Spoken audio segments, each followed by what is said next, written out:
ಪಟ್ಟಣದಲ್ಲಿ mechanic welfare association ವತಿಯಿಂದ 80ನೇ ಸ್ವಾತಂತ್ರ್ಯ ದಿನಾಚರಣೆ.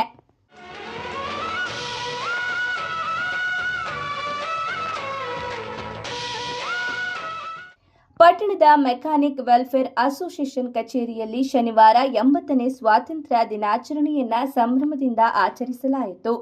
ಕಾರ್ಯಕ್ರಮಕ್ಕೆ ಪಾವಗಡ ಪುರಸಭೆಯ ಮುಖ್ಯಾಧಿಕಾರಿ ಜಾಫರ್ ಶರೀಫ್ ಹಾಗೂ ಆರೋಗ್ಯ ನಿರೀಕ್ಷಕ ಸಂಶು ಅವರು ಆಗಮಿಸಿ ರಾಷ್ಟ್ರಧ್ವಜಾರೋಹಣ ನೆರವೇರಿಸುವ ಮೂಲಕ ಕಾರ್ಯಕ್ರಮಕ್ಕೆ ಚಾಲನೆ ನೀಡಿದರು.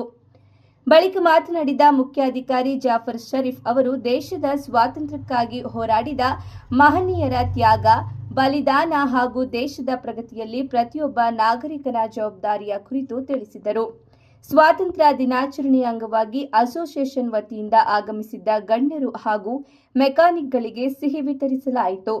ಕಾರ್ಯಕ್ರಮದಲ್ಲಿ ಮೆಕ್ಯಾನಿಕ್ ವೆಲ್ಫೇರ್ ಅಸೋಸಿಯೇಷನ್ ಅಧ್ಯಕ್ಷ ಯೂನುಸ್, ಉಪಾಧ್ಯಕ್ಷ ಚೆನ್ನಕೇಶವ, ಕಾರ್ಯದರ್ಶಿ ಸಲಾಂ, ಹಿರಿಯ ಮೆಕ್ಯಾನಿಕ್ಗಳಾದ ಶಂಕರಪ್ಪ, ಖಾಲಿದ್ ಸಾಬ್, ಶಕೀಲ್, ನಾಗಾಚಾರಿ, ರಿಯಾಜ್, ನೂರ್, ವೇಣು, ಜಹೀರ್, ಫಾರೂಕ್, ಸೋಮು, ವೆಂಕಟೇಶ್, ಬಾಬು, ಹಲಿ, ಜಗನ್ನಾಥ್ ಸೇರಿದಂತೆ ಹಲವರು ಉಪಸ್ಥಿತರಿದ್ದರು.